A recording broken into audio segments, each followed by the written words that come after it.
ಎಲ್ಲರಿಗೂ ನಮಸ್ಕಾರ. ಮೊದಲನೇದಾಗಿ ಎಲ್ಲರಿಗೂ ವರಮಹಾಲಕ್ಷ್ಮಿ ಹಬ್ಬದ ಶುಭಾಶಯಗಳು.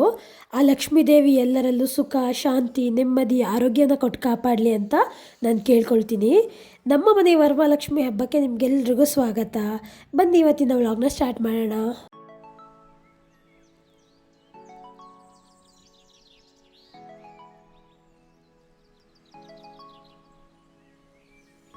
ನಾನು ಈ ಸಲ ಫಸ್ಟ್ ಟೈಮ್ ವರಮಹಾಲಕ್ಷ್ಮಿ ಹಬ್ಬನ ಮಾಡ್ತಾಯಿದ್ದೀನಿ. ಹಾಗಾಗಿ ಎಷ್ಟು ಖುಷಿ ಇದೆಯೋ ಅಷ್ಟೇ ಕನ್ಫ್ಯೂಷನ್ಸ್ ಕೂಡ ಇದೆ.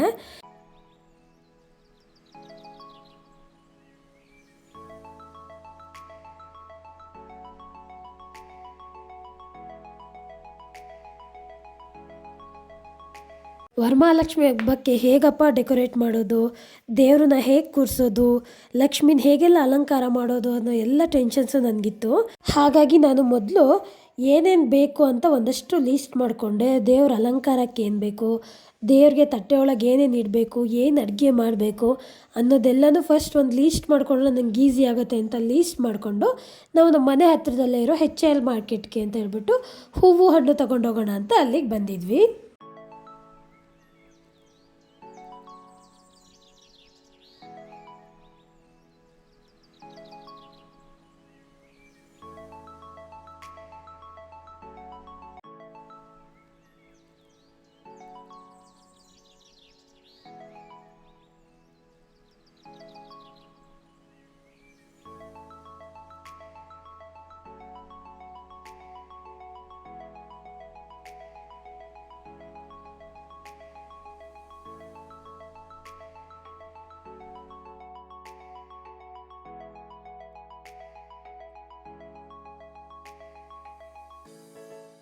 ನೋಡಿ, ನಾವು ಫೈನಲಿ ದೇವ್ರನ್ನ ಈ ಥರ ಕೂರಿಸಿದ್ವಿ.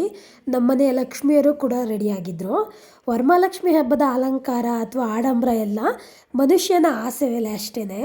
ಮೊದಲು ಮನಸ್ಸು ಮತ್ತು ಮನೇಲಿ ಸ್ವಚ್ಛತೆ ಇರಬೇಕು. ಯಾವುದೇ ರೀತಿಯ ಕೆಟ್ಟ ಆಲೋಚನೆ ಇಲ್ಲದೆ ಒಳ್ಳೆ ಮನಸ್ಸಿಂದ, ನೆಮ್ಮದಿಯಿಂದ, ಶ್ರದ್ಧೆಯಿಂದ, ಭಕ್ತಿಯಿಂದ ದೇವರನ್ನ ಪೂಜೆ ಮಾಡಿದರೆ ಆ ಲಕ್ಷ್ಮಿ ನಿಜವಾಗ್ಲೂ ನಮ್ಮ ಮನೆಯಲ್ಲಿ ನೆಲೆಸಿರ್ತಾಳೆ ಮತ್ತು ಒಲಿತಾಳೆ ಅನ್ನೋದು ನನ್ನ ನಂಬಿಕೆ. ಹೀಗಿತ್ತು ನಮ್ಮನೆಯ ಇವತ್ತಿನ ವರಮಹಾಲಕ್ಷ್ಮಿಯ ವ್ಲಾಗ್.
ಈ ವ್ಲಾಗ್ ನಿಮ್ಗೆ ಇಷ್ಟ ಆಗಿದರೆ ಪ್ಲೀಸ್ ಒಂದು ಲೈಕ್, ಶೇರ್ ಹಾಗೆಯೇ ಕಮೆಂಟ್ನ ಮಾಡಿ.